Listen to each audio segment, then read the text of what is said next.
Very good morning to all of you. 18th of April 2024 3:42 के around आज हुई थी मेरी सुबह।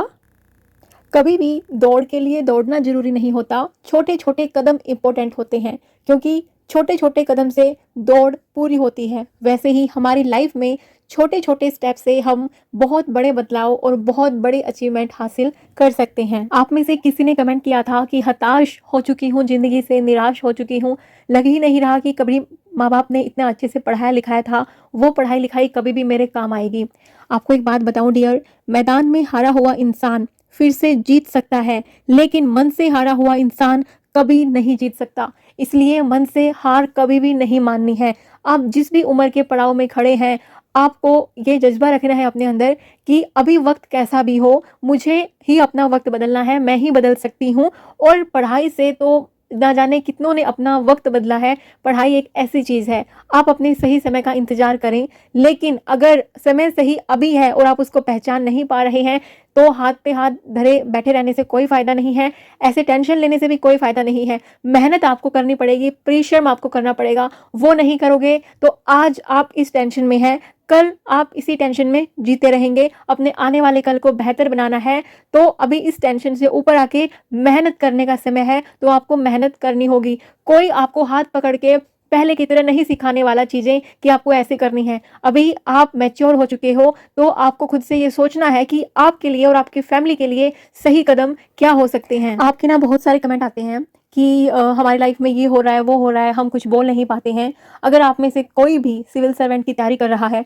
तो आपको पता होगा कि हमें पता है ये हमारा सपना है, हम अपने लिए, फैमिली के लिए कुछ कर रहे हैं, लेकिन साथ के साथ सोसाइटी के लिए भी करना होता है, और तभी ये सपना अच्छे से जीने का हमें अधिकार होता है। नहीं तो ये सपना एक अधूरा ही रह जाता है। वो चीज़ हासिल करने के बाद भी अगर हमने सोसाइटी के लिए कुछ नहीं किया, हमारे आसपास कुछ गलत हो रहा है, उनके लिए कुछ नहीं किया, लेकिन बात वहीं पे आती है, सवाल वहीं पे आता है जहाँ आप अब अभी हो ना, ये जो प्रिपरेशन है, ये सिर्फ किताबी प्रिपरेशन नहीं है जो हमें किताबों से ज्ञान लेना सिखाती है। ये प्रिपरेशन हमें ये भी सिखाती है कि अगर कहीं पे गलत है तो वहाँ पे हमें अभी आवाज़ उठानी है।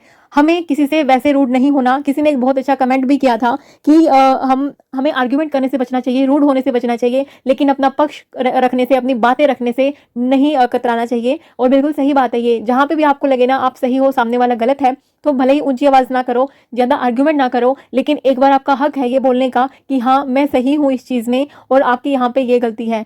और कहीं ना हमारी चुप्पी कभी ना कभी हमारी कमजोरी का कारण भी बन जाती है। मैं ये नहीं कहती कि हर टाइम पे आर्गुमेंट करना है, नहीं। वो एक समय होता है कि जब आपको अपनी चुप्पी को तोड़ना होता ही है और कुछ बोलना होता ही है। वो समय कब होगा, सिचुएशन कब होगी, वो आपको खुद ही समझना पड़ेगा। कोई दूसरे वाला आपको एक एक चीज़ नहीं बता सकता है ना। अभी हमारी उम्र वो नहीं रही कि हम किसी और की उंगली पकड़ के चलना सीखें। हमें अभी वो स्टेज है जब हमने अपने बच्चों को उंगली पकड़ के चलाना सिखा दिया है, तो अभी हमें दूसरों की उंगली पकड़ना छोड़नी पड़ेगी, तभी हम अपने बच्चों को सही डायरेक्शन दे पाएंगे। अगर हमने खुद ही अपनी डायरेक्शन गलत दिशा में अपनी डायरेक्शन हमने चूज कर ली है, तो फिर हम बच्चों को कैसे हम सही दिशा सिखा सकते हैं। अपने बच्चों को भी यही हमें शिक्षा देनी चाहिए कि जहाँ पे भी गलत है वहाँ पे बोलना चाहिए, फालतू के आर्ग्यूमेंट नहीं करने चाहिए, फालतू के झगड़े नहीं करने चाहिए, लेकिन जहाँ पे रिक्वायर्ड है वहाँ पे चुप भी नहीं रहना चाहिए। सुबह जल्दी उठने का ये फायदा हो जाता है कि अपनी पढ़ाई करके ऐसा लगता है हमें कि सुबह सुबह ही हमने अपने सपने को जी लिया है। और उसके बाद जो हमारे अंदर एनर्जी होती है ना, आप सब पूछते हैं ना कि आपके अंदर इतनी एनर्जी कैसे आती है इतनी कम नींद करके भी।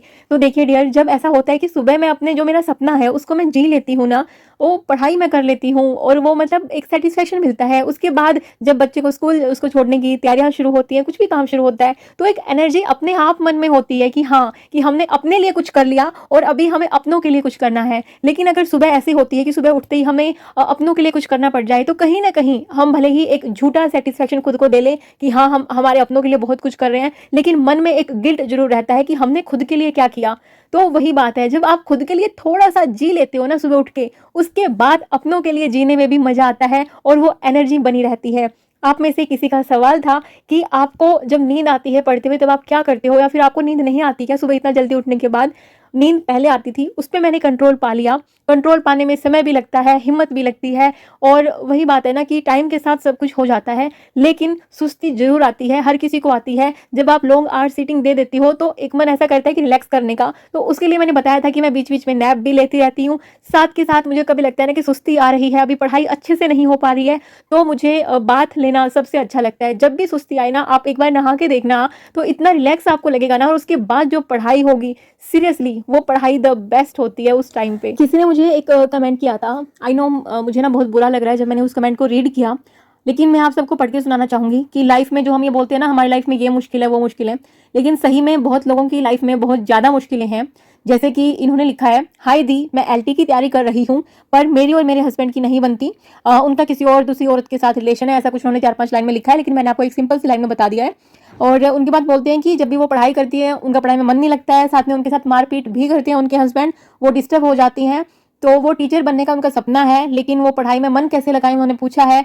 और डियर मैं आपको बताऊं एक सिंपल सी बात, जब चीज़ें इतना हद तक बढ़ जाती है ना, लाइक हमारी सोसाइटी में ऐसा होता है कि जो फीमेल होती है, जो औरत होती है, उसको कहीं ना कहीं किसी हद तक सहन करना चाहिए। तो ठीक है, इस बात को मैं भी मान लेती हूँ कि ठीक है, हमें ना घर बसाने के लिए, घर चलाने के लिए सहन करना चाहिए, लेकिन एक दायरा होता है उस चीज़ का कि भैया आप किस लिमिट तक सहन कर सकते हो। ऐसा नहीं है कि सहन करना आपकी हैबिट बन जाए और फिर दूसरे वाले की हैबिट बन, ये आदत सी बन जाए कि ठीक है भाई सामने वाला तो सहन करेगा, अभी हम जो मर्जी चाहें वो कर सकते हैं। तो सिचुएशन इतनी वर्स्ट नहीं होनी चाहिए किसी भी केस में, तो उसके लिए स्टेप उठाने बहुत जरूरी है। इस केस में आपको फैमिली से बात करनी चाहिए, इन लॉज से, पेरेंट्स से जरूर आपको बात करनी चाहिए।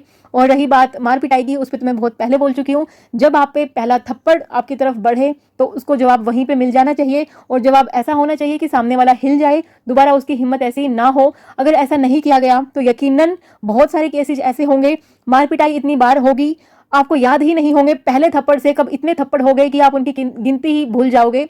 सिचुएशन ऐसी हो जाएगी। इससे अच्छा है कि पहले कदम उठाएं। और जो आपकी सिचुएशन अभी है, तो पढ़ाई वाली सिचुएशन तो मुझे किसी भी ढंग से लग नहीं रही, क्योंकि पढ़ाई सिर्फ सोचने से नहीं होती, उसमें बहुत सारे सेक्रीफाइसेस होते हैं। लेकिन सबसे बड़ा सेक्रीफाइस होता है कि हमें मन पढ़ाई में लगाना होता है।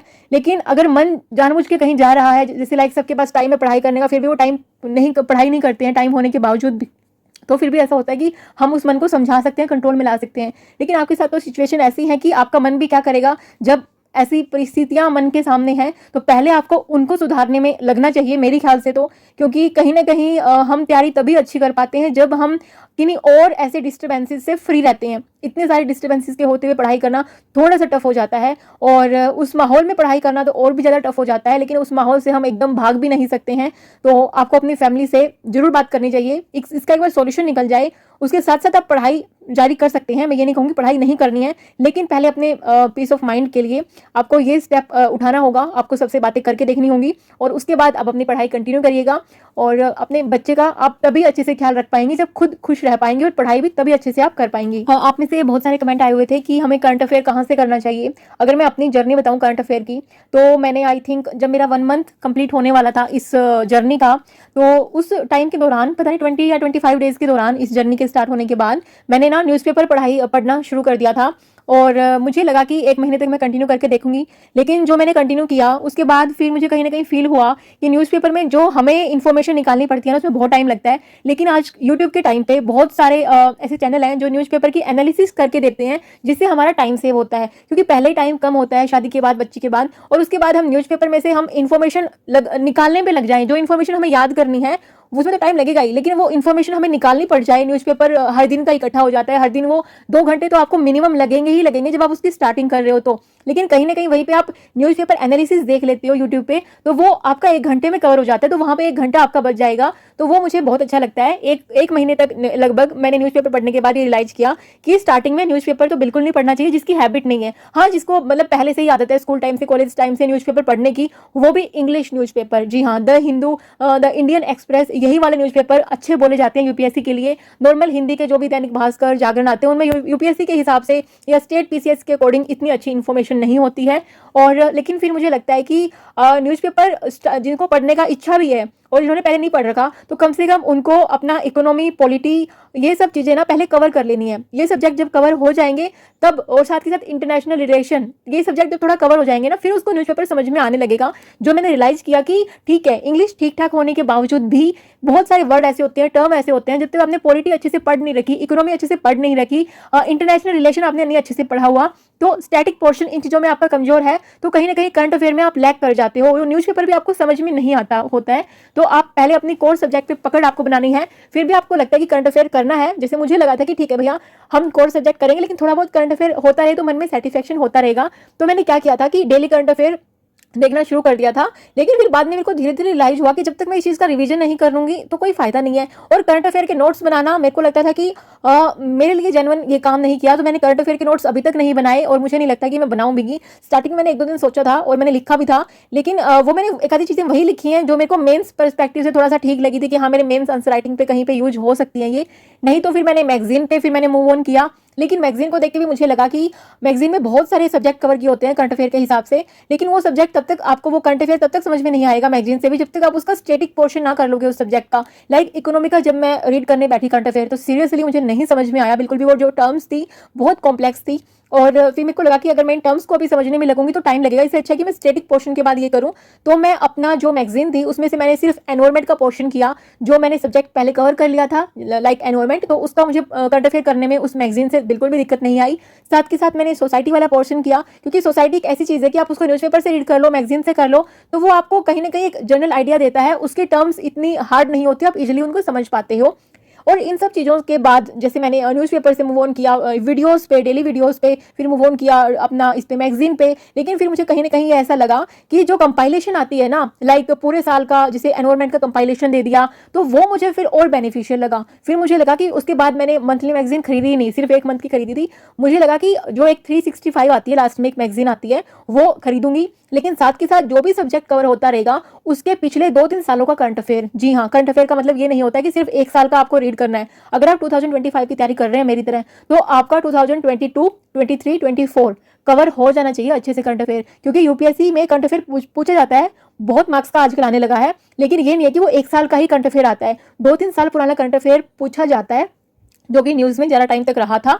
तो वो आपको जो कंपाइलेशन आती है यूट्यूब पे, उसमें एक साल की कंपाइलेशन आने में मतलब 2-2.5 घंटे की कंपाइलेशन होती है, और 2-2.5 घंटे में आप एक सब्जेक्ट का पूरा करंट अफेयर वहीं से कर लेते हो। उसके 2 फायदे मुझे लगे, एक तो टाइम कम लगता है, एक जिस चीज़ का हम देखते हैं कि हमने एनवायरनमेंट का पढ़ रहे हैं तो पूरा पूरा करंट अफेयर एनवायरनमेंट का ही कवर होता जाता है उसमें, क्योंकि मुझे ऐसे अच्छा लगता है कि एनवायरनमेंट का कोई एक टॉपिक चल रहा है, फिर उससे रिलेट करता हुआ ही नेक्स्ट टॉपिक आएगा, फिर नेक्स्ट आएगा, तो इससे ना मजबूत जो पकड़ है जो मजबूत बनती है किसी भी सब्जेक्ट पे, किसी भी टॉपिक पे, अगर हम उसको काफ़ी टाइम तक करते रहते हैं तो। लेकिन अगर वहीं पे हम कहीं पे थोड़ा सा हिस्ट्री पढ़ रहे हैं, कहीं पे थोड़ा सा पॉलिटिकल करंट अफेयर पढ़ रहे हैं, तो हम इंटर रिलेट नहीं कर पाते। तो इसमें रिलेट करना बहुत जरूरी है। जो स्टेट पीसीएस और यूपीएससी का जो मैंने पैटर्न समझा है, प्रीवियस ईयर क्वेश्चन समझे हैं, या फिर टॉपर स्ट्रैटेजी देखी है जो हम आम देखते ही हैं, और आजकल तो वो रिजल्ट भी आ चुका है 2024 वाला, सॉरी 3 वाला, तो उसमें भी मतलब जैसे ही कोई स्ट्रैटेजी बताता है तो हम सबका मन वो एक ही जैसा होता है कि हम स्ट्रैटेजी फॉलो करते हैं।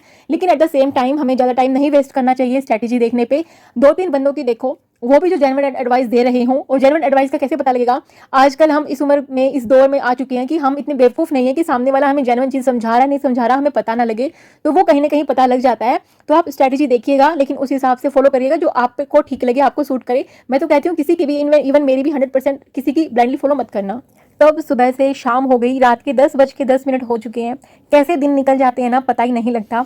अभी अपना थोड़ा सा और नेक्स्ट डे की तैयारी करना, जो हर हाउस वाइफ का काम होता है रात को सोने से पहले, की नेक्स्ट डे क्या बनाना है उसकी तैयारी करके और फिर सो जाते हैं। Good night.